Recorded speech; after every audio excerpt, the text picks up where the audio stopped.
ఓం శాంతి. శివశక్తి స్వరూపులు అవ్యక్త స్థితిలో ఉన్నటువంటి ఫరిస్తాలు అందరూ బాగున్నారు కదా. ఈరోజు అవ్యక్త మురళీ డేట్ 12/6/72. रिफाइंड स्थिति की पहचान. रिफाइंड स्थिति రిఫైన్ స్థితి యొక్క పరిచయం, గుర్తింపు. మనం రిఫైన్ స్థితికి వెళ్తే దానికే బాబా ఎప్పుడు మనకి చెబుతుంటారు, బ్రాహ్మణుల అంతిమ స్వరూపం. రిఫైన్ అంటే ఎలాంటి మచ్చలు లేనటువంటి స్వరూపం. ఆ స్వరూపంని మనం ఎలా గుర్తించాలి? రిఫైన్ స్థితికి వెళ్తే మనలో ఏవే మార్పులు కనిపిస్తాయి, ఏ గుణాలు కనిపిస్తాయి. ఒకవేళ ఆ రిఫైన్నెస్ రావట్లేదు ఇంకా అంటే దానికి కారణాలు ఏంటి? ఇది బాబా ఈరోజు మనకి ఎక్స్ప్లెయిన్ చేస్తున్నారు. जैसे साइंस रिफाइन होती जाती है ऐसे अपने आप में साइलेंस की शक्ति व अपनी स्थिति रिफाइन होती जा रही है. బాబా సైన్స్తో కంపేర్ చేస్తున్నారు. మంది బాబా అడుగుతున్నారు, బిడ్డలారా ఏ విధంగా సైన్స్ రిఫైన్ అవుతోంది, రోజు రోజుకి చూడండి ఎంత రిఫైన్ అవుతోంది, ఎంత సూక్ష్మంగా వెళ్తోంది కదా సైన్స్. సో అదేవిధంగా తమలో తాము సైలెన్స్ శక్తిని మరియు తమ స్థితి రిఫైన్ అవుతూ వెళ్తోందా? సైలెన్స్ శక్తి మనలో రిఫైన్ అవుతోందా? ఎంత రిఫైన్ అయింది? ఎంత మనము శాంతి స్థితిని అనుభవం చేయగలుగుతున్నాం.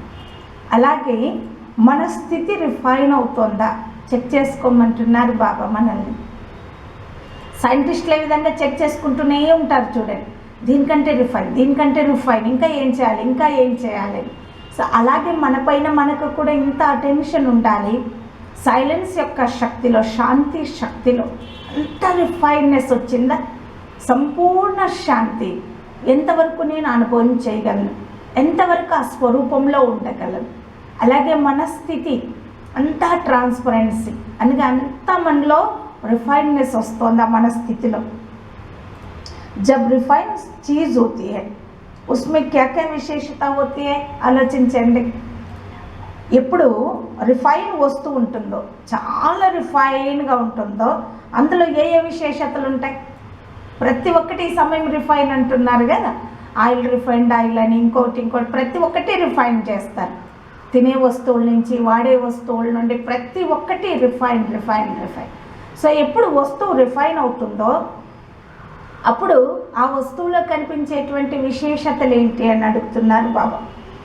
రిఫైన్ చీజ్ जो होती है उनकी क्वांटिटी भले कम होती है लेकिन क्वालिटी पावरफुल होती है.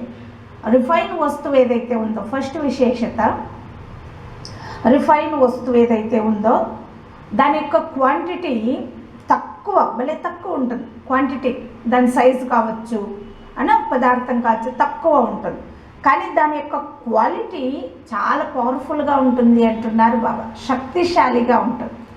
ఒకప్పుడు చూడండి సైన్స్ సాధనాలు కూడా ఎలా పెరుగుతూ పోయాయి కదా, ఒక్కోటి. సో ఎంత రిఫైన్ అంటే బాంబులు కూడా మనం ఎప్పుడు అనుకుంటూ ఉంటాం, కొన్ని పెద్దగా చేసే వాళ్ళు ఫస్ట్. కానీ ఇప్పుడు ఎలా అయిపోతుందంటే ఎంత చిన్న పదార్థమో దాంట్లో అంత పవర్ నింపుతూ ఉన్నారనమాట. అలా బాగా చెబుతున్నారు, క్వాంటిటీ తక్కువ ఉన్నా క్వాలిటీ చాలా శక్తిశాలిగా ఉంటుంది బిడ్డలారా. जो चीज़ रिफाइन नहीं होगी उसकी क्वांटिटी ज़्यादा क्वालिटी कम होगी. అంతే కదా, రిఫైన్ ఏదైతే ఉండదో అందులో ఏమవుతుంది, భలే క్వాంటిటీ ఎక్కువ ఉంటుంది కానీ క్వాలిటీ తక్కువ ఉంటుంది. तो यहाँ भी जबकि रिफाइन होते जाते हैं तो कम समय, कम संकल्प, कम एनर्जी में जो कर्तव्य होगा वह 100 गुना होगा और हल्कापन भी हो जाता है. మనకి ఇంకో ప్రూఫ్ ఇస్తున్నారు బాబా మన స్థితికి. బిడ్డలారా ఇక్కడ కూడా అక్కడ ఏ విధంగా రిఫైన్ అయిన వస్తువు క్వాంటిటీ తక్కువ ఉన్నా క్వాలిటీ ఎక్కువ ఉంటుంది. రిఫైన్ లేని వస్తువు క్వాంటిటీ ఎక్కువ ఉన్నా దాంట్లో క్వాలిటీ తక్కువ.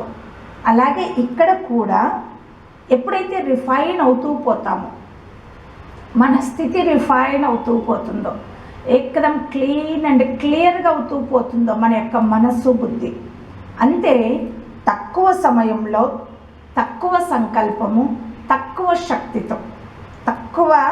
శక్తిలో ఏదైతే కర్తవ్యం చేస్తామో, ఏ కర్తవ్యం అయితే జరుగుతుందో అది 100 గుణాల రెట్లు ఎక్కువ ఉంటుంది.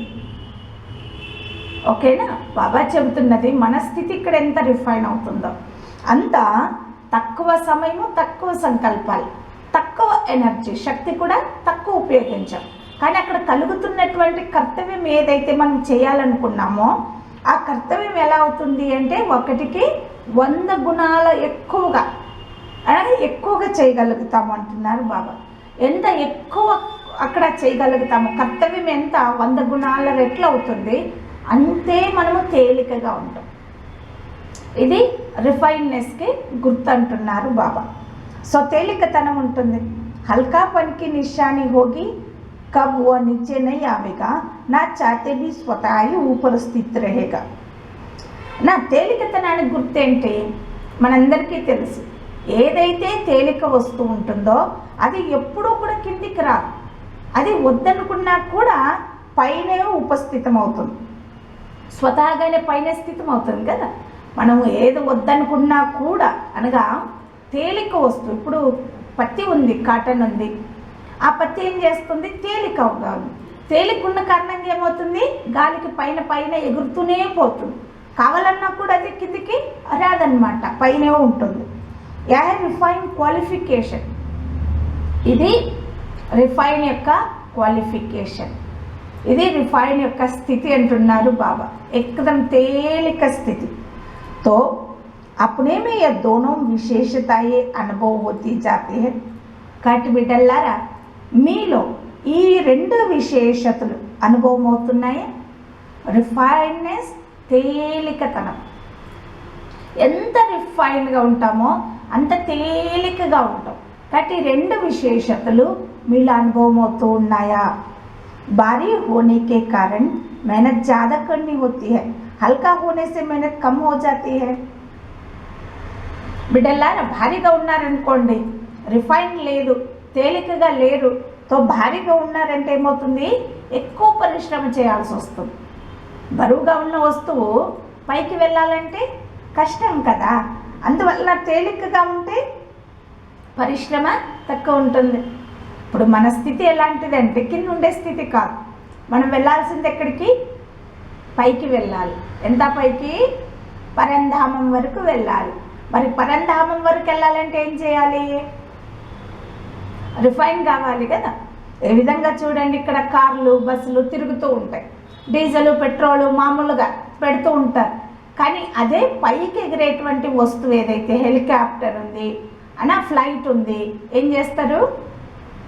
అదే డీజిల్, పెట్రోల్ ఏం చేస్తారు? ఎక్కదం రిఫైన్ చేస్తారు. ఎంత రిఫైన్ చేస్తారు? అది కూడా ఎంత రిఫైన్ చేస్తే అంత తేలిక అవుతుంది. ఎంత రిఫైన్ అంటే అది ఒక్కసారిగా పైకి ఎగరగలగాలి. సో మరి ఫ్లైట్ ఎగరడానికి, విమానం ఎగరడానికి అంత రిఫైన్ కావాలి అంటే ఇక మనం ఎక్కడ? అది 5 తత్వాల్లోనే ఎగురుతుంది కదా. ఎంత ఫోర్స్ ఉంటుంది చూడండి. అలాగే మనము రాకెట్ కూడా చూస్తూ ఉంటాం, ఎంత స్పీడ్గా ఎగురుతుంది. కానీ బాబా ఏం చెబుతారు? రాకెట్ కంటే కూడా స్పీడ్ అయినది ఆత్మ. మరి ఆత్మ ఇది కేవలము చంద్రమండలం వరకు, అంతరిక్షం వరకు, నక్షత్ర మండలం వరకు వెళ్ళాలంటేనే ఇంత ఫోర్స్ ఉంటాయి. అది కూడా దాటి మనం పరంధామానికి వెళ్ళాలి, ఆత్మ నక్షత్రాల ప్రపంచానికి వెళ్ళాలి కదా. కాటి బాబా చెబుతున్నారు, బిడ్డల్లారా, భారీగా ఉన్నారనుకోండి చాలా కష్టపడాల్సి వస్తుంది అక్కడ పోవాలంటే. మనం అనుకుంటాం నేను ఎగురుతూ ఉన్నాను, నేను పరంధామ నివాసిగా అవుతున్నాను అని. 1 సెకండ్లో మళ్ళీ కిందికి వస్తాం. ఎందుకంటే బరువైన రాయిని ఎంత పైకి ఇసిరితే అది అంతే తొందరగా కిందికి వస్తుంది. అలాగే మన మనస్సు బుద్ధి భారంగా ఉంది, మనలో రిఫైన్నెస్ లేదు, అనగా వ్యర్థం ఉంది, నెగటివ్ ఉంది, ఇవంతా ఉంది, పాత స్వభావ సంస్కారాలు. సో అది మనం ఎంత పైకి వెళ్ళాలన్నా కూడా ఏమవుతుంది? కిందకు వచ్చేస్తాం. అందుకు బాబా చెబుతున్నారు, మీరు కష్టపడాల్సి వస్తుంది బిడ్డలారా. భారీగా ఉంటాయి. తేలికగా ఉన్నారనుకోండి పరిశ్రమ తక్కువ అవుతుంది, కష్టపడాల్సి అవసరం ఉండదు. కాబట్టి ఏం చేయాలి? ऐसे న్యాచురల్ పరివర్తన హోతా జాతా హై. ఎప్పుడు మనలో రిఫైన్నెస్ పెరుగుతూ పోతుందో అంతే మనలో పరివర్తన, మార్పు అనేది న్యాచురల్గా జరుగుతుంది. కష్టపడాల్సిన అవసరం లేదు, కష్టపడి మారాల్సిన అవసరం లేదు. మనలో మార్పు, మనలో పరివర్తన అనేది అది న్యాచురల్గా జరుగుతూ ఉంటుంది అంటున్నారు బాబా. ये दोनों विशेषताएं सदा अटेंशन में रहे, इसको सामने रखते हुए अपनी रिफाइननेस को चेक कर सकते हो. బిడ్డలారా, ఈ రెండు విశేషతలను సదా అటెన్షన్లో పెట్టుకోండి. అన్న క్వాంటిటీ మరియు బాబా చెబుతున్నది ఏంటి? బిడ్డలారా, ఎంత రిఫైన్ ఉంటారో అంత తేలిగ్గా ఉంటారు. ఎంత తేలిగ్గా ఉంటారో అంత మీ స్థితి శ్రేష్టంగా ఉంటుంది. తక్కువ సమయంలో, తక్కువ సంకల్పాలు, తక్కువ శక్తితో మీరు ఒక కార్యాన్ని 1కి 100 గుణాల రెట్లు చేయగలరు. అది కూడా ఏకదం తేలికగా. కాబట్టి ఈ విశేషతల్ని సదా అటెన్షన్లో ఉండాలి. దీన్ని ఎదురుగా పెట్టుకుంటూ తమ రిఫైన్నెస్ని మీరు చెక్ చేసుకోవచ్చు అంటున్నారు బాబా. అయినా ఈ యొక్క తేలికతనాన్ని, మన యొక్క స్థితిని మనం ఎదురుగా పెట్టుకొని అయినా మన యొక్క రిఫైన్నెస్ని మనము చెక్ చేసుకుంటూ వెళ్ళొచ్చు. నేను ఎంత రిఫైన్ అయి ఉన్నాను, ఎంత పైకి ఎక్కగలిగితే, ఎంత పైకి ఎగరగలిగితే అంత రిఫైన్నెస్. तो रिफाइंड चीज़ जास्ती भटकती नहीं, स्पीड पकड़ लेते हैं. अगर रिफाइन ना होगी, खिचड़ा मिक्स होगा तो स्पीड पकड़ नहीं सकेगी, निर्विघ्न चल ना सकेंगे. బాబా చెబుతున్నారు, రిఫైన్ వస్తువు ఏదైతే ఉంటుందో అది బిడ్డలారా ఎక్కువ అటు ఇటు తిరగదు. రిఫైన్గా ఉన్న వస్తువు అటు ఇటు తిరగదు, ఎక్కువ స్పీడ్ తీసేసుకుంటుంది. ఫ్లైట్ లాగా అటు ఇటు తిరగదు. ఎక్కదాం ఒక్కసారి ఇదయ్యారా, ఒక్కసారి వాళ్ళు ల్యాండ్ వదిలారంటే అయిపోయారు. ఒకే స్పీడ్లో ఒకే వేలో వెళ్తారు కదా, అక్కడ స్పీడ్ పట్టేసుకుంటుంది.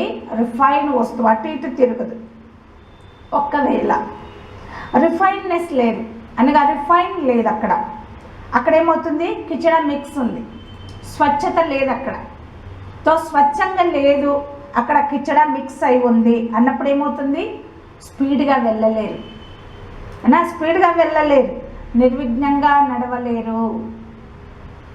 బుద్ధి అనేది స్వచ్ఛంగా లేదు, శుద్ధంగా లేదన్నప్పుడు అక్కడ కచ్చడా మిక్స్ ఉంది. మనకు తెలుసు కచ్చడా ఏంటి అని కదా, వ్యర్థం, గడిచిపోయిన విషయాలు, వ్యక్తి, దేహము, దేహదారులు, దేహ ప్రపంచము, వ్యక్తి, వస్తువు, వైభవాలు ఇవేవి మిక్స్ అయినా కూడా స్పీడ్గా వెళ్ళలేము.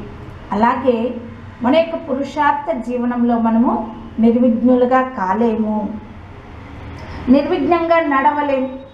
एक तरफ जितना जितना रिफाइन हो रहे हो, दूसरी तरफ उतना ही छोटी छोटी बातें व भूले व संस्कार जो है उनका फाइन भी बढ़ता जा रहा है. బిడ్డలారా, ఒకవైపు ఎంతెంత రిఫైన్ అవుతున్నారు, ఎంతెంత రిఫైన్, ఎంత శుద్ధమవుతున్నారు, ఎంత స్వచ్ఛమవుతున్నారు. మరొక వైపు ఓకే, ఎంత స్వచ్ఛమైతే, ఎంత పెరిగితే, బాబా మనకి ఎప్పుడు చెబుతుంటారు ఈ విషయం కదా, ఎంత మీరు శుద్ధమవుతుంటారు, ఎంత స్వచ్ఛమవుతుంటారు అంతే అటెన్షన్ పెట్టుకోవాలి. ఎందుకంటే మరొక వైపు అంతే చిన్న చిన్న విషయాలు కావచ్చు, చిన్న చిన్న పొరపాట్లే కావచ్చు, చిన్న చిన్న సంస్కారాలే కావచ్చు బిడ్డలారా. అయితే చిన్నవే కానీ దాని ఫైన్ కూడా పెరుగుతూ పోతుంది. ఏమవుతుంది? ఫైన్ కూడా బడతా జారహా, ఫైన్ కూడా పెరుగుతూ పోతుంది కదా. చిన్న వాళ్ళు తప్పు చేస్తే చిన్నగా ఉంటుంది, పెద్దవాళ్ళు తప్పు చేస్తే పెద్దగా ఉంటుంది. అది చిన్నదైనా చాలా ఇదవుతుంది కదా.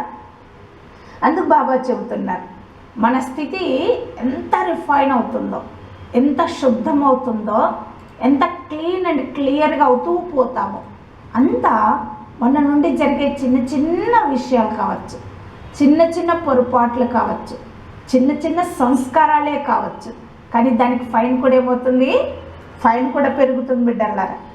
एक तरफ वह नज़ारा, दूसरे तरफ रिफाइन होने का नज़ारा, दोनों का फोर्स है. రెండిటికి ఫోర్స్ ఉంది. ఒకవైపు ఆ దృశ్యం, ఏ దృశ్యము, రిఫైన్ అవుతూ ఉన్నటువంటి దృశ్యం. మరొక వైపు ఫైన్ యొక్క దృశ్యం, చిన్న చిన్న పొరపాట్లకి కూడా ఫైన్ పడేటువంటి దృశ్యం. ఈ రెండు దృశ్యాలు కూడా ఎలా ఉన్నాయి, ఎక్కదం ఫోర్స్గా ఉన్నాయి. ఒకవైపు మనల్ని బాబా చాలా ఫోర్స్గా బిడ్డల్ని ఎలాగైనా పావనం చేయాలని బాబా శుద్ధం చేస్తున్నారు. మరొక వైపు ఫోర్స్ ఏముంది, మాయా, ఎలాగైనా పొరపాటు చేయించాలి, ఎలాగైనా వీళ్ళ చేత తప్పు చేయించాలి, ఎక్కడైనా సంస్కారం ఇంకా తాగుందేమో దాన్ని బయటకు తీసుకురావాలి, ఎలాగైనా ఇది చేయాలి, ఫైన్ అన్న. ఒకవైపు రిఫైన్, ఇంకోవైపు ఫైన్. ఈ రెండు దృశ్యాలు కూడా ఫోర్స్గా ఉన్నాయి. Cut attention. अगर रिफाइन नहीं तो फाइन समझो. బాబా చెబుతున్నారు, బిడ్డలారా ఒకవేళ రిఫైన్ లేదనుకోండి, ఫైన్ తెలుసుకోండి. ఒకవేళ రిఫైన్ కాలేదు, అన్నిటిలోనూ చెక్ చేసుకోవాలి కదా. ఎక్కడెక్కడ చెక్ చేసుకోవాలి రిఫైన్నెస్ని? మన యొక్క సంకల్పాలలో ఎంత రిఫైన్ ఉంది, ఎంత స్వచ్ఛత ఉంది, ఎంత శుద్ధత ఉంది మనం చేసేటువంటి ఆలోచనలలో. వాటిలో వ్యక్తం ఉందా లేదా శ్రేష్టమైన ఆలోచనలే ఉన్నాయా నా ప్రతి ఒక్కటి చెక్ చేసుకోవాలి. ఒకరిని చూసినప్పుడు ఎలాంటి ఆలోచనలు నడుస్తున్నాయి, శుభ భావన, శుభచింతక ఆత్మని, ఆత్మలకు శుభ భావనను, వైబ్రేషన్ని వ్యాపింపచేసే విధంగా ఉన్నాయా లేదా ఎక్కదం దేహాభిమానంలోకి మిక్స్ వ్యర్థం అనేది ఉందా, ఎలా ఉంది మన ఆలోచనలు. సో మన దృష్టి ఎలా ఉంది, ఆత్మిక దృష్టి అంతా స్వచ్ఛంగా కేవలం ఆత్మను చూసేంతనే ఉందా లేదా ఆత్మను వదిలి దేహాన్ని చూసే విధంగా ఉందా. మన మాటలలో ఎలా ఉన్నాయి, మన మాటలకు ఒకరికి కళ్యాణం చేసే విధంగా ఉన్నాయా, ఒకరిలో ఉమంగ ఉత్సాహాన్ని నింపే విధంగా ఉన్నాయా లేదా ఒకరిని చుచ్చేలాగా ఉన్నాయా, ఒకరి స్థితిని కిందికి తీసుకొచ్చే విధంగా ఉన్నాయా, ఎలా ఉన్నాయి, దాంట్లో ఎంత రిఫైన్నెస్ ఉంది. మన యొక్క కర్మలు, మనం చేసే పనులు ఏవైతే ఉన్నాయో వాటిలో ఎంతవరకు రిఫైన్నెస్, ఎంతవరకు ఇతరులకు సుఖాన్ని ఇచ్చే కర్మను చేస్తున్నా లేదా అందులో ఏమైనా దుఃఖాన్ని ఇచ్చే కర్మలు ఏవైనా మిక్స్ అవుతున్నాయా.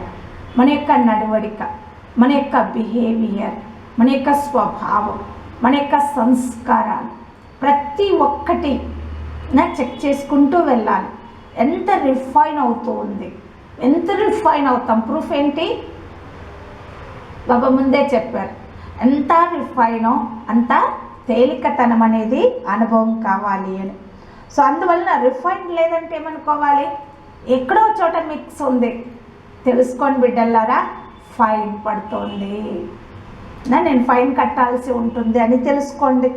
దోనో సాత్ సాత్ నజారే దిఖాయి దేరే. బాబా పైనుండి అన్నీ చూస్తున్నారు కదా, అందుకు బాబా చెబుతున్నారు, బిడ్డలారా నాకు రెండు దృశ్యాలు జతలో కనిపిస్తున్నాయి. రిఫైన్నెస్ కనిపిస్తోంది, అలాగే ఫైన్ పడేటువంటి దృశ్యం కూడా. రెండు దృశ్యాలు నాకు కనిపిస్తున్నాయి అంటున్నారు బాబా. वो भी अति में जा रहे हैं और ये भी अति प्रत्यक्ष रूप में दिखाई देता जा रहा है. गुप्त का प्रख्यात हो रहा है, गुप्त प्रख्यात हो रहा है. तो जब दोनों बातें प्रत्यक्ष हो उसी अनुसार ही तो नंबर बनेंगे. బాబా చెబుతున్నారు, బాబా పై నుండి అన్నీ చూస్తారు కదా, అన్నీ స్పష్టంగా కనిపిస్తాయి. బాబా చెబుతున్నారు రిఫైన్ స్టేజ్ కూడా బిడ్డలారా అది కూడా అతిలోకి వెళ్తుంది. ఎక్కదం రిఫైన్ రిఫైన్ రిఫైన్ రిఫైన్. కొద్దిగా మరక ఉన్న బాబా చెబుతారు కదా, నా జతలో తీసుకెళ్ళను నేను. సో బాబా లాగా రిఫైన్ యొక్క స్టేజ్ కూడా అతిగా వెళ్తోంది. అలాగే ఫైన్ది కూడా అని అతి ప్రత్యక్ష రూపంలో కనిపిస్తూ ఉంది బిడ్డలారా. ప్రత్యక్ష రూపంలో అన్నీ ప్రత్యక్షమే ఇప్పుడు కదా, ఏది గుప్తం లేదు. ఇప్పుడు తండ్రి ప్రత్యక్షమయ్యే సమయం కాబట్టి మన స్థితి కూడా ప్రత్యక్షమవుతుంది. అలాగే స్థితితో పాటు రిఫైనా లేదా ఫైనా ఇది కూడా ప్రత్యక్షమవుతుంది అంటున్నారు బాబా. బిడ్డలారా ఇప్పటి వరకు గుప్తంగా ఏదైతే ఉందో అది ప్రఖ్యాతమవుతోంది. ఇప్పుడు అది ప్రత్యక్షమవుతోంది, బయటకు వచ్చేస్తోంది, అన్నీ కనిపిస్తున్నాయి అంటున్నారు బాబా బయటికి. తో జబ్ దోనో బాతే ప్రత్యక్ష హో, ఎప్పుడైతే రెండు విషయాలు ప్రత్యక్షమవుతాయి, రిఫైన్నెస్ ఎంత ఉంది, ఫైన్ ఎంత, శుద్ధత ఎంత ఉంది, అలాగే మిక్స్ ఎంత ఉంది, ఏ ఏ విషయాల్లో శుద్ధంగా ఉన్నారు, ఏ ఏ విషయాల్లో మిక్స్ అవుతున్నారు, ఈ రెండు విషయాలు ప్రత్యక్షమైనప్పుడే కదా నంబర్ తయారవుతుంది. అంతే కదా, నంబర్ ఇవ్వాలంటే ఎలా ఇస్తారు బాబా? మన స్థితిని బట్టి కదా. మన స్థితి రిఫైన్లో వెళ్తోందా లేదా ఫైన్ కట్టే దీంట్లో ఉన్నామా, దాన్ని బట్టే నంబర్ దొరుకుతుంది. మళ్ళా హాత్ సే నహీ పిరోనీ హై, చలన్ సే ఈ స్వయం అప్నా నంబర్ లేతే. బిడ్డలారా, మాలను ఇప్పుడేం చేత్తో తిప్పాల్సిన అవసరం లేదు, మాలను చేత్తో తిప్పేది లేదు. ఇప్పుడు ఎవరో బాబా అంటే నా నంబర్ ఎక్కడుంది అన్నా, బాబా నా పూసను ముత్యమైనటువంటి నన్ను ఎక్కడ పెడుతున్నారు బాబా అని చేత్తో తిప్పాల్సిన అవసరం లేదు. ఇప్పుడు మాలను చలన నుండినే స్వయం యొక్క నంబర్ని మీరే తీసుకుంటున్నారు. మీ యొక్క నడివడికతోనే, మీ చలన ద్వారానే మీ యొక్క నంబర్ని మీరు స్వయమే తీసుకుంటున్నారు అంటున్నారు బాబా. అంతే కదా. శివబాబా మన తండ్రికి ఎప్పుడూ కూడా బిడ్డల్లో వ్యత్యాసము చేయలేదు బాబా. ఒకరిని ముందు ఒకరి వెనక అలా పెట్టలేరు బాబా. అందుకే బాబా చెప్తారు కదా, ఫస్ట్ వచ్చిన ఆదిరత్నాలు ఎంత ప్రియమో ఇప్పుడు జస్ట్ ఒక్క రోజులో వచ్చినటువంటి బిడ్డ కూడా నాకు అంతే ప్రేమ అంటారు. ఎందుకంటే ప్రేమ సాగర తండ్రి కదా. కానీ నంబర్ వారు ఎందుకు బాబా చేయట్లేదు. బాబా ఎప్పుడు మనకు చెబుతుంటారు, గుర్తు చేస్తూనే ఉంటారు, మీరందరూ నా పిల్లలు, నేను సర్వశక్తివంతుణ్ణి, నా దగ్గర ఉన్నటువంటి సర్వశక్తులు, సర్వప్రాప్తులు, సర్వ ఖజానాలు బిడ్డలను అన్నిటినీ ఆస్తి రూపంలో అందరికీ ఒకేలాగా ఇచ్చాను. ఒకరికి ఎక్కువ ఒకరికి తక్కువ ఇవ్వలేదు. మీరు ముందు వచ్చారు కాబట్టి ఎక్కువ, మీరు తర్వాత వచ్చారు కాబట్టి తక్కువ తీసుకోండి, మీరు పెద్దలు కాబట్టి ఎక్కువ, మీరు చిన్నలు కాబట్టి తక్కువ, ఇలా ఎప్పుడు చేయలేదు బాబా. ఇచ్చింది అందరికీ ఒకేలాగా ఇచ్చారు. కానీ మనం ఎందుకు నంబర్ వారుగా అవుతున్నాము అంటే మన యొక్క స్థితి, మన యొక్క నడవడిక. అందుకు బాబా చెబుతున్నారు, మీ నడవడిక ద్వారానే బిడ్డలారా మీ నంబర్ మీరు తీసేసుకుంటున్నారు. అభి నంబర్ ఫిక్స్ హోనే కా సమయ ఆ రహా హై. గుర్తు చేస్తున్నాను బాబా. బిడ్డలారా, ఇక మీ ఇష్టం నా, మీరు ఎలా కావాలో మీ ఏ నంబర్ తీసుకోవాలో తీసుకోండి. ఎందుకంటే ఇప్పుడు నంబర్ ఫిక్స్ అయ్యే సమయం వస్తోంది. ఇప్పటి వరకు పురుషార్థం, పరిగెట్టండి పరిగెట్టండి అని రన్నింగ్ రేస్లో ఉంటుంది. కానీ ఇప్పుడు ఎలా ఉంది స్థితి, సమయం ఎలా ఉంది, నంబర్ తీసుకునేటువంటి సమయం వస్తోంది, నంబర్ ఫిక్స్ అయ్యే టైం వస్తుంది బిడ్డలారా. इसलिए दोनों बातें स्पष्ट दिखाई दे रही है और दोनों को देखते हुए साक्षी हो हर्षित रहना है. అందువలన రెండు విషయాలు స్పష్టంగా కనిపిస్తున్నాయి, రిఫైన్నెస్ అండ్ ఫైన్. రిఫైన్ స్టేజ్ అన ఆ శుద్ధమైన స్వచ్ఛమైన స్థితితో ఎవరు నంబర్ తీసుకుంటారు. అలాగే ఫైన్ అనగా ఎవరు శిక్షల్ని తింటారు. ఈ రెండు స్టేజ్లు ప్రత్యక్షమవుతున్నాయి, స్పష్టంగా కనిపిస్తున్నాయి అంటున్నారు బాబా. మరియు రెండు ప్రత్యక్షమైపోతాయి కదా, రెండింటిని చూస్తూ సాక్షి అయి హర్షితంగా ఉండాలి బిడ్డలారా. రెండింటిని చూస్తూ మీరు సాక్షి అయి హర్షితంగా ఉండాలి. खेल भी वही अच्छा लगता है जिसमें कोई बात की अति होती है, वही सीन अति आकर्षण वाली होती है. ఆట కూడా అదే మంచిగా అనిపిస్తుంది కదా, ఎందులో అయితే ఏదో ఒక విషయం అతిగా ఉంటుంది.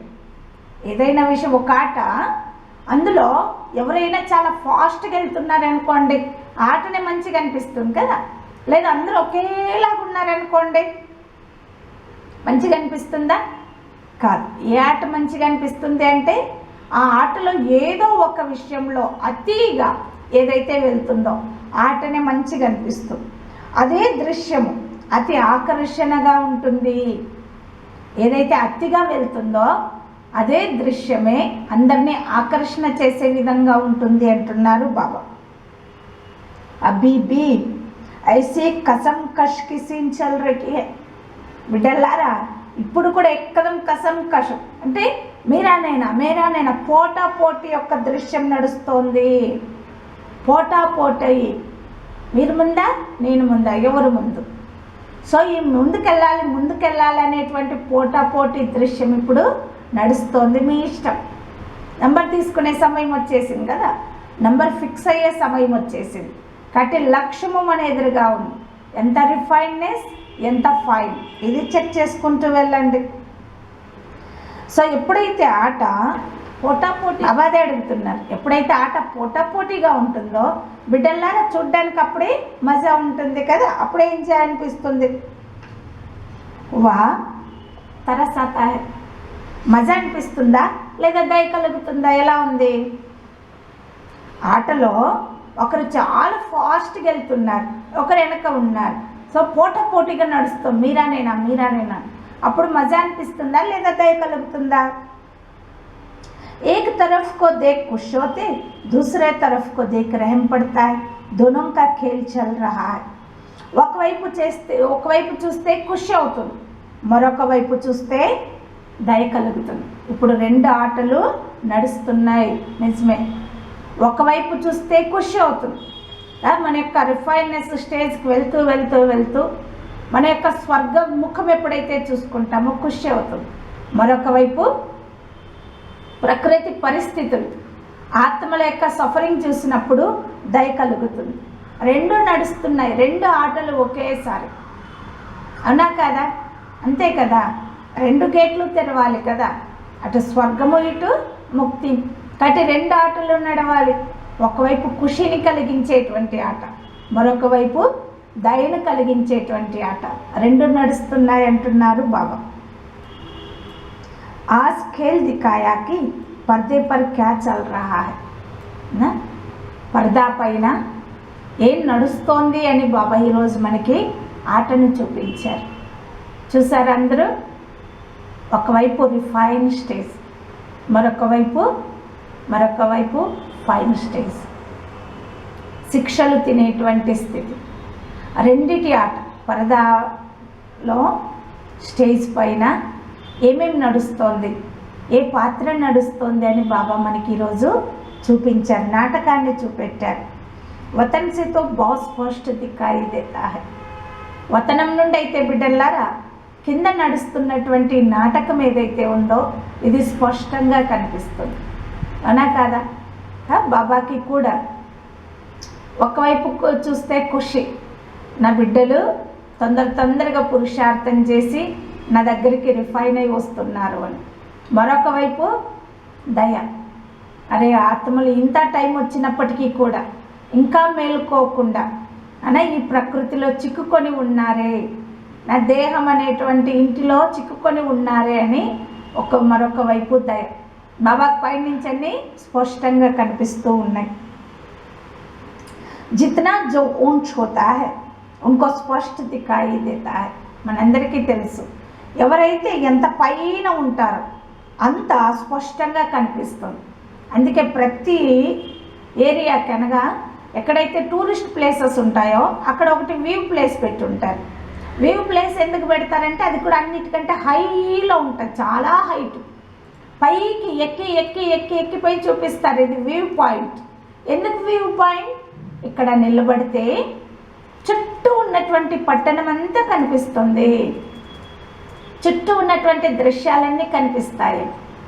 ఎంత పైన ఉంటే అంత స్పష్టంగా కనిపిస్తుంది. సో అన్నిటికంటే పైన ఉన్నది ఏది? వతనమే కదా. సో బాబా అక్కడి నుంచి స్పష్టంగా చూస్తున్నారు. जो नीचे स्टेज पर पार्टदारी उनको कुछ दिखाई दे सकता है, कुछ भी दिखाई दे सकता है. అంతే కదా, కింద పాత్రం చేస్తున్నటువంటి కింద ఈ స్టేజ్ ఈ స్టేజ్ పైన ఎవరైతే పాత్రధారులు పాత్ర చేస్తున్నారో వారికి ఏమైనా కనిపిస్తుందా? పాత్రధారులు సృష్టి రూపీ నాటక రంగంలో ఈ స్టేజ్ పైన ఏ పాత్రధారులైతే పాత్ర చేస్తున్నారో వారికి ఏదైనా కనిపిస్తుందా? అది కూడా ఏదైనా స్పష్టంగా కనిపిస్తుందా? స్వయాన్ని స్వయమే చూసుకోలేకపోతున్నాను కదా. బాబా ఇంత స్పష్టంగా మన ఎదురుగా మన యొక్క దృశ్యం, మన నాటకాన్ని చూపించినా మనం స్పష్టంగా చూసుకోలేకపోతున్నాం. మరి అలాంటప్పుడు విశ్వందంతా స్పష్టంగా ఎలా చూడగలరు? మనమే చూడలేమన్నప్పుడు ఇక అసలు దీని గురించి తెలియని పాత్రధారి ఆత్మలు వారు ఎలా చూడగలరు? చూడలేరు కదా. తో సాక్షి హో ఊపర్ సే సభి స్పష్ట దిఖాయి దేతా హై. ఒకవేళ మీరు కూడా చూడాలనుకుంటున్నారా బిడ్డలారా? చూడాలి కదా ఈ దృశ్యం ఎలా ఉంది, ఈ నాటకం ఎలా నడుస్తుందని. చూడాలి అంటే సాక్షి కండి, సాక్షి అయి పైకి రండి. ఎక్కడ సాక్షి అయి పైకి వెళ్ళాలి? వతనానికి వెళ్ళాలి. వతనానికి వెళ్ళాలంటే ఏం కావాలి? ఫరిస్తా కావాలి. ఫరిస్తా కావాలంటే ఏం కావాలి? సాక్షి కావాలి. నా లింకులు చూడండి. మనం సాక్షి కాలేదనుకోండి, అన్న దేహ అభిమానం సృష్టిలో ఉంటూ నిమిత్తమైన పాత్రధారి లేదా సాక్షి, నేను నిమిత్తం అనేటువంటి స్టేజ్ మనకు రాలేదనుకోండి, దీని నుండి ముక్తి కాలేము. దేహం నుండి ముక్తి కాలేము, ఈ దేహ ప్రపంచం నుండి కూడా ముక్తి కాలేము. సో ఎంతవరకు సాక్షి దృష్టి రాదో అంతవరకు మనం ఫరిస్తా కాలేము. ఎంతవరకు ఫరిస్తా కాలేము అంతవరకు పైన ఉన్నటువంటి వతనానికి వెళ్ళలేము. ఎంతవరకు వతనానికి వెళ్ళలేము అంతవరకు ఈ సృష్టి రంగస్థలం పైన నడుస్తున్నటువంటి నాటకాన్ని స్పష్టంగా చూడలేము. ఎంతవరకు చూడలేమో అంతవరకు మనలో వైరాగ్యము రాదు, మరొక వైపు దయ కూడా కలగదు. అందుకు బాబా చెబుతున్నారు, మీరు ఒకవేళ స్పష్టంగా నాటకాన్ని చూడాలి అంటే సాక్షి పైకి రండి బిడ్డలారా. పైనుంచి అన్నీ స్పష్టంగా కనిపిస్తాయి మీకు. ఆజ్ వతన్ మే వర్తమాన్ ఖేల్ కి సీన్ దేఖ్ రహే థే. ఈరోజు బాప్ దాదా ఏం చేస్తున్నారు? పైనుండి ఈరోజు వతనంలో వర్తమాన ఆట యొక్క దృశ్యాన్ని చూస్తోండ్రు. ఈరోజు వతనంలో వర్తమానము ఆట యొక్క దృశ్యాన్ని బాబా చూస్తూ ఉండరు కదా. చూసి బాబాకి ఒకవైపు ఖుషీను ఉంది, మరొక వైపు దయ కూడా కలుగుతోంది. ఎందుకు? రిఫైన్ అవుతున్న వాళ్ళ ప్రతినేమో ఖుషి, అరే నా బిడ్డలు నాలాగా శుద్ధమైపోతున్నారు, స్వచ్ఛమైపోతున్నారు, పావనమై నా దగ్గరకు వస్తున్నారులే అని. మరొక వైపు బిడ్డలు జ్ఞానం తెలిసినప్పటికీ, అన్ని అనుకూలాలు ఉన్నప్పటికీ కూడా ఇంకా ఫైన్ కడుతూనే ఉన్నారే, అనగా శిక్షల్ని అనుభవిస్తూనే ఉన్నారే, అటు దయ. సో బాబా ఈరోజు వతనం నుండి మనందరి నాటకాన్ని చూస్తూ ఉంటారు, దృశ్యాన్ని చూస్తూ ఉంటారు. ఇది రిఫైన్ స్థితి యొక్క గుర్తింపు. బాబా అండర్లైన్ పాయింట్ చెబుతున్నారు, ఎవరి దగ్గర జిస్కే పాస్ హల్కే పనికి నిశాని హోగి, ఎవరి దగ్గర అయితే తేలికతనం యొక్క గుర్తుంటుందో, ఎవరు తేలికగా ఉంటారో వారు ఎప్పుడూ కిందికి రారు. తేలికగా ఉన్నారంటే ప్రూఫ్ ఏంటి? కిందికి రారు. వాళ్ళు వద్దనుకున్నా కూడా స్వతహాగానే పైనే స్థితమై ఉంటారు. ఇదే రిఫైన్ క్వాలిఫికేషన్. నేను రిఫైన్గా ఉన్నాను, స్వచ్ఛంగా ఉన్నాను, శుద్ధంగా ఉన్నాను, నేను ఆత్మ పావనం అవుతున్నాను అనడానికి గుర్తు తేలికతనం. ఎంత తేలికతనం అంటే వాళ్ళు కావాలన్నా కూడా కిందికి రారు, వాళ్ళు వద్దు అనుకున్నా కూడా సదా పైన ఉపస్థితమై ఉంటారు. ఎక్కడ? వతనంలో, బాగ్దాదా జతలో. కాబట్టి ఇది రిఫైన్ యొక్క క్వాలిఫికేషన్ అంటున్నారు బాబా. కాబట్టి మనం కూడా చెక్ చేసుకుంటూ వెళ్దాం, మనలో ఎంత రిఫైన్నెస్ ఉంది. సైంటిస్టులు ఏ విధంగా ప్రతి విషయంలో రిఫైన్ కోరుకుంటున్నారు. ప్రతిదీ సుఖాన్నిచ్చే సాధనాలు కావచ్చు, తినేటువంటి పదార్థాలు కావచ్చు, అలాగే వినాశనం యొక్క వస్తువులైనా కావచ్చు, ప్రతి దాంట్లో రిఫైన్. ఇంకా ఎంత రిఫైన్ సూక్ష్మంగా వెళ్తున్నారు. అదేవిధంగా మనం కూడా ఏం కావాలి? ఇప్పుడు వాళ్ళు సైన్స్లో రిఫైన్ అవుతున్నారు, కానీ మనం ఇప్పుడు సైలెన్స్లో రిఫైన్ కావాలి. ఎక్కదం శాంతి శక్తిని పెంచుకుంటూ వెళ్ళాలి. శాంతి శక్తి, రిఫైన్నెస్, తేలికతనం. దీన్ని ఒకదాన్నొకటి పెంచుకుంటూ వెళ్ళాలి. అప్పుడే మనము ఫైన్ ఈ కర్మలు ఈ యొక్క సంస్కార స్వభావాల నుండి కలిగేటువంటి ఫైన్ ఏదైతే ఉందో ఆ ఫైన్ నుండి ముక్తి కాగలుగుతాం. ఇది బాబా యొక్క మురళి. సో ఈ విధంగా రిఫైన్ చేసేటువంటి బాప్దాదాకు బిడ్డలందరి తరపున థ్యాంక్స్ చెప్దాం. అలాగే డబల్ నమస్తే కూడా. సో ఇప్పుడు మనము ఆ యొక్క రిఫైన్ పావన సాగర్ పతిత పావన బాబా యొక్క తోడును అనుభవం చేస్తూ ఇంత రిఫైన్నెస్ స్టేజ్ని అనుభవం చేద్దాం. ఇంత తేలిక స్థితి, ఎంత తేలికతనం, అంతే ప్రకాశ స్వరూపం, एकदम फरिश्ता, डबल लाइट फरिश्ता, శాంతి శక్తి కలిగినటువంటి ఫరిస్తా అవుతూ ఎగురుతూ బాప్దాదా చేతిలో బాప్దాదా తోడును అనుభవం చేస్తూ వతనం యొక్క షేర్ చేద్దాం. వతనం యొక్క దృశ్యాలను అనుభవం చేస్తూ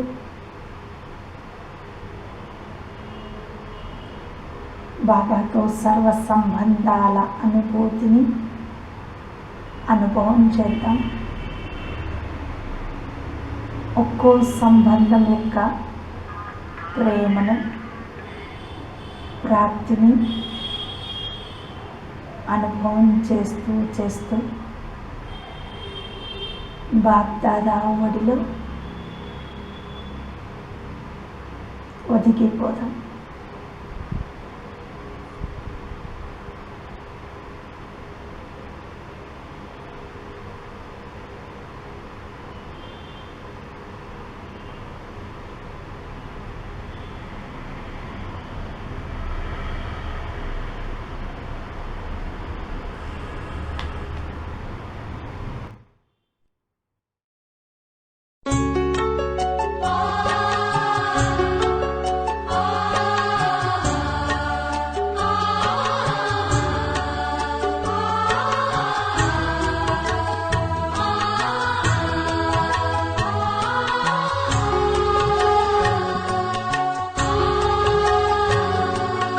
आओ फरिश्ते बैठे वतन में, दे विश्व को सखाश।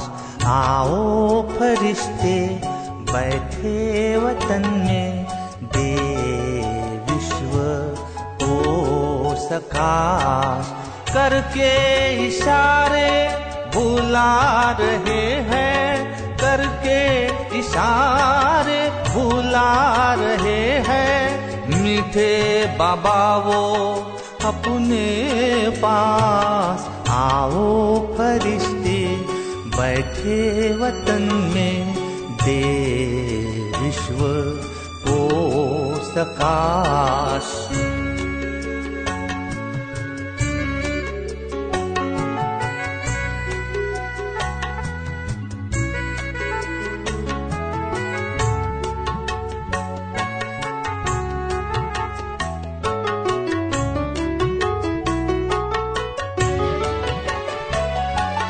छोड़ बहाने मौज मस्ती, ये सृष्टि की अंतिम अब वेला है।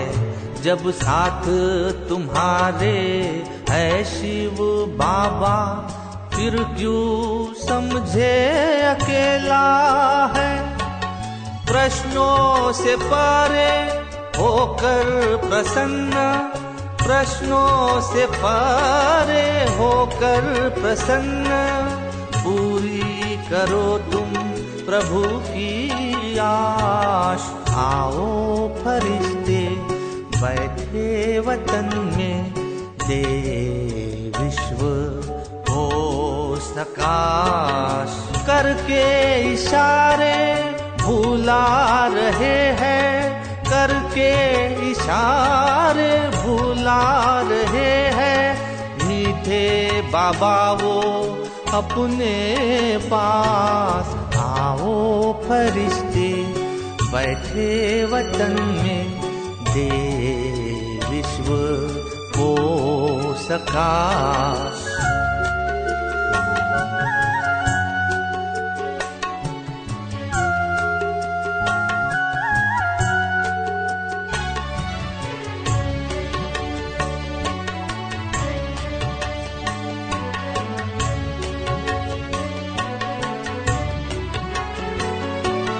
बंधन की जंजीर टूट चुकी है, अब तो तुम हो आजाद। शिव की शक्ति की किरणों से करना तुम्हें है जिंदाबाद।